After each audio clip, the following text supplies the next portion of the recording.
Hi అండి. 'Life of Aditya' 29వ భాగం వినండి. అషు, జయ మాట్లాడుకుంటున్నారు. అక్కడి నుండి కొనసాగింపు. డాడీ చేసిన దానికి శిక్ష పడడంతో అర్థమై ఉంటుందిలే ఆవిడకి. మన ప్రాణానికి ఏం ప్రమాదం చేయదు.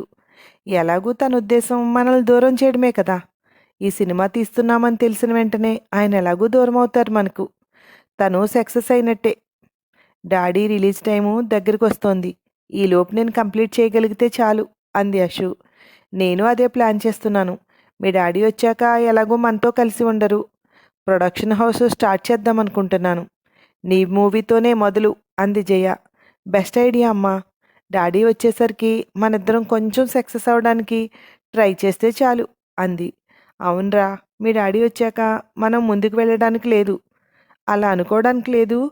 ఆయన మీద వ్యతిరేకతతో ఎవరో ఒకరు మనకు హెల్ప్ చేస్తారు. కాకపోతే హెల్ప్ చేసేవాళ్ళు మంచివాళ్ళా కాదా అని చూసుకోవాలి.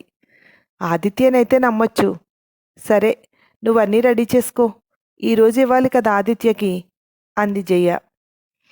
ఆ తర్వాత రోజు ఆదిత్య వెళ్తుంటే ఎప్పట్లాగే హాసిని, ఆద్య ఇద్దరూ గేటు దగ్గర నిలబడి ఉన్నారు.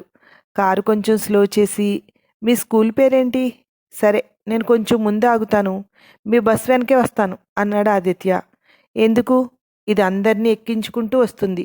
ఇదిగో, నా దగ్గర స్కూల్ విజిటింగ్ కార్డు ఉంది. అడ్రస్ క్లియర్గా ఉంది అంటూ హాసిని తన బ్యాగ్లోంచి విజిటింగ్ కార్డు తీసి ఆదిత్యకి ఇచ్చింది. ఆదిత్య వెళ్ళిపోయాడు. స్కూల్ దగ్గరికి వెళ్ళేసరికి ఇంకా ప్రిన్సిపల్ రాలేదు. ఆవిడ కోసం వెయిట్ చేస్తూ అక్కడే కూర్చున్నాడు. ఆదిత్య ఆఫీస్ రూమ్ బయట కూర్చోవడం చూసి బస్సు దిగిన ఆద్య, హాసిని ఇద్దరూ అక్కడికి వచ్చారు. మీరు ప్రిన్సిపాల్తో మాట్లాడే అవసరం లేదు. నేను ఆవిడతో మాట్లాడతాను. ఆవిడ మిమ్మల్ని పిలిచి చెప్తారు. మీ ముగ్గురికి తప్పించి బయట ఎవ్వరికీ తెలియకూడదు. ఆద్య, ఎవ్వరికీ చెప్పకూడదు, సరేనా అన్నాడు ఆదిత్య. ఓకే, బాయ్ అంటూ పరిగెట్టింది. నువ్వేంటి ఇంకా నిలబడ్డావు? వెళ్ళు అన్నాడు ఆదిత్య హాసినిని చూస్తూ. నిన్ను చూడడానికి ఇక్కడ నిలబడి ఉన్నాను అనుకుంటున్నావా? నా రూమ్ ఇక్కడే ఉంది అని అతను దాటి పక్కకు వెళ్ళి తన రూమ్లోకి వెళ్ళి కూర్చుంది. ప్రిన్సిపల్ వచ్చేసరికి ప్రేయర్ స్టార్ట్ అయింది. అది అయిన తర్వాత లోపలికి పిలిచి చెప్పండి అంది. మేడం, మీరు నన్ను గుర్తుపట్టారో లేదో, నేను ఆదిత్య, సినిమాలో చేసేవాడిని. మేము ఇప్పుడు ఒక చిన్న సినిమా తీస్తున్నాం. దానిలో ప్రిన్సిపాల్ క్యారెక్టర్ ఉంది. రియల్ ప్రిన్సిపాల్తో చేయిస్తే బాగుంటుందని అనుకుంటున్నాం. అందుకే మిమ్మల్ని అడుగుదామని అన్నాడు. ఆవిడ ముఖంలో ఒక్కసారిగా సంతోషం. ఏంటి, నిజమే?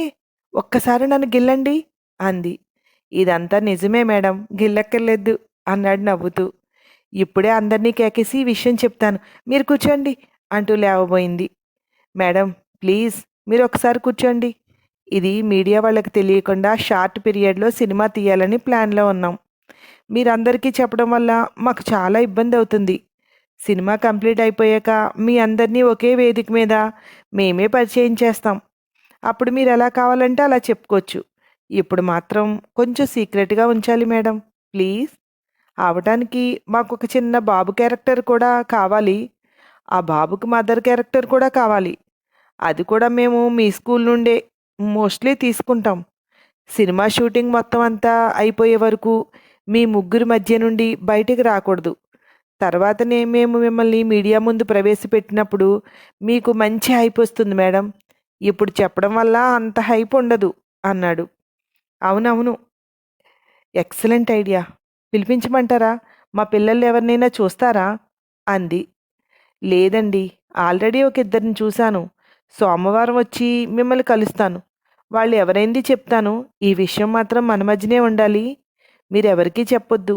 ఇదంతా ఇప్పుడే మీడియాకు తెలిస్తే మాత్రం మేము మిమ్మల్ని పెట్టి సినిమా తీయలేం. మీరు తర్వాత ఇంకేమనుకున్నా మాకు సంబంధం లేదు అన్నాడు లేచి నిలబడుతూ. అస్సలు చెప్పను, సీక్రెట్గానే ఉంటుంది.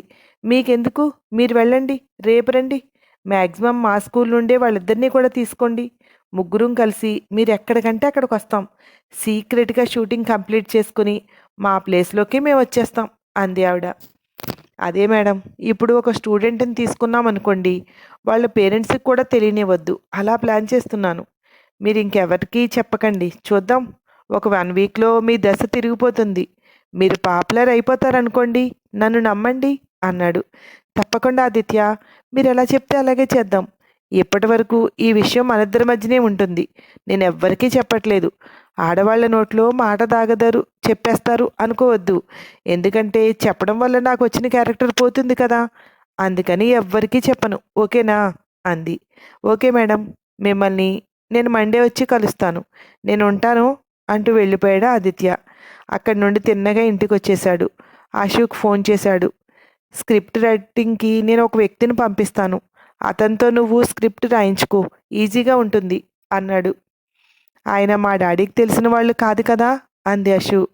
మీ డాడీకి తెలిసిన వాళ్ళే కానీ ఇది బయటికి రాదు. మన మధ్యనే ఉంటుంది అన్నాడు. ఓహో! అయితే మన కేటగిరీకి చెందినవాడా? మా డాడీకి వ్యతిరేకంగా కనుక మనతో కలుస్తాడు అంతేగా? ఓకే. ఎప్పుడు వస్తాడు? అంది. నువ్వు ఓకే అంటే ఇప్పుడే వస్తారు. ఆయన కొంచెం పెద్దాయన. రెస్పెక్ట్ ఇవ్వు అన్నాడు. మా అమ్మ నాకు ఆ సంస్కారం నేర్పించింది. ఖచ్చితంగా ఇస్తాను అంది అశు. ఆయన ఫోన్ నెంబర్ నీకు పంపిస్తున్నాను. ఆయన వస్తారు చూడు అన్నాడు. మనం లొకేషన్‌కి వెళ్తున్నాం కదా! అంది. ఆ! లొకేషన్ అంతా నేను మాట్లాడి పెట్టాను. నేనొస్తాను. ప్రొద్దుట అన్నీ మాట్లాడుకుందాం.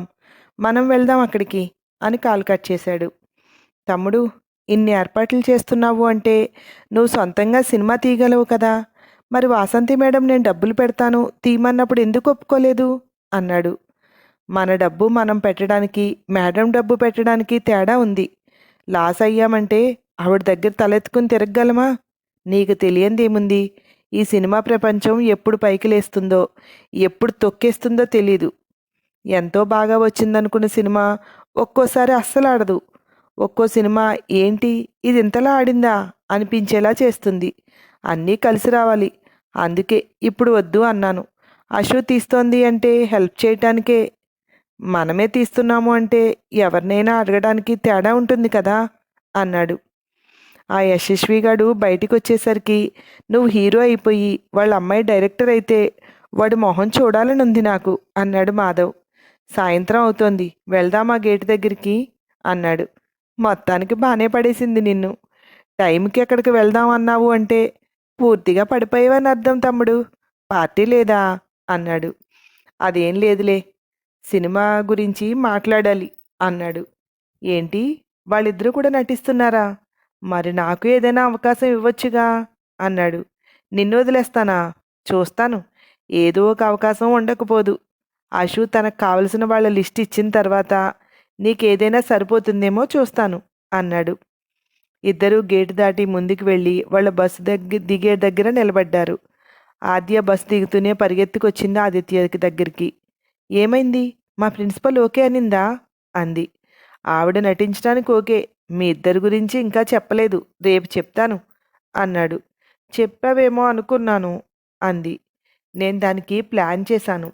ప్రిన్సిపల్తో మీరిద్దరూ అంటే మీ ముగ్గురు కలిసి ఎక్స్కర్షన్ అని వస్తారు. మీ అమ్మమ్మతో అలాగే చెప్తారు. ప్రిన్సిపల్తోనే మాట్లాడిస్తాంలే. ఒక 1 వీక్ ఏ గొడవ ఉండదు. మీరు హాయిగా షూటింగ్ చేసుకోవచ్చు అన్నాడు. నాదొక డౌటు. నాది మదర్ క్యారెక్టర్ అన్నారు కదా! మళ్ళీ ఇప్పుడు మీ ఫాదర్ క్యారెక్టర్ కూడా ఉంటుంది కదా! అంది హాసిని. నీకోసం ఇప్పుడు అది నేను చెయ్యాలా ఏంటి? అన్నాడు ఆదిత్య. ఏం చేస్తే ఏమవుతుంది? అంది. తమ్ముడు, ఈ ఐడియా మాత్రం సూపర్ తెలుసా? అన్నాడు మాధవ్. సరే మీరు వెళ్ళండి. దీని గురించి ఎక్కువగా ఆలోచించి ఇంటి దగ్గర నోరు జారొద్దు. అంతా నేను చూసుకుంటాను. సరేనా? అన్నాడు. హాసిని ఆద్యని తీసుకుని వెళ్తూ నేను చెప్పిన దాని గురించి కొంచెం ఆలోచించండి అంది. ఆదిత్యకి వాసంతి నుండి ఫోన్ వస్తోంది. ఆన్ చేసి అక్కా చెప్పండి. నేనే మీకిప్పుడు ఫోన్ చేద్దాం అనుకుంటున్నాను అన్నాడు. మాలతి కనిపించట్లేదు అంది వాసంతి. ఏంటక్కా మీరనేది? మాలతక్క ఎక్కడికి వెళ్తుంది? అక్కడే ఎక్కడో ఉందేమో చూసారా? అన్నాడు. అన్నీ చూశానురా. ఎక్కడా కనిపించలేదు. అదసలు ఇప్పుడే తేరుకుని మామూలు మనిషి అవుతోంది. నాకు చాలా కంగారుగా ఉంది. పోలీస్ కంప్లైంట్ ఇవ్వడమే బెటర్ అంటావా? అంది. అక్క మీరు కంగారు పడకండి. ఇది ఎవరి పనో నాకు తెలుసు. నేను అక్కడికి వెళ్తున్నాను.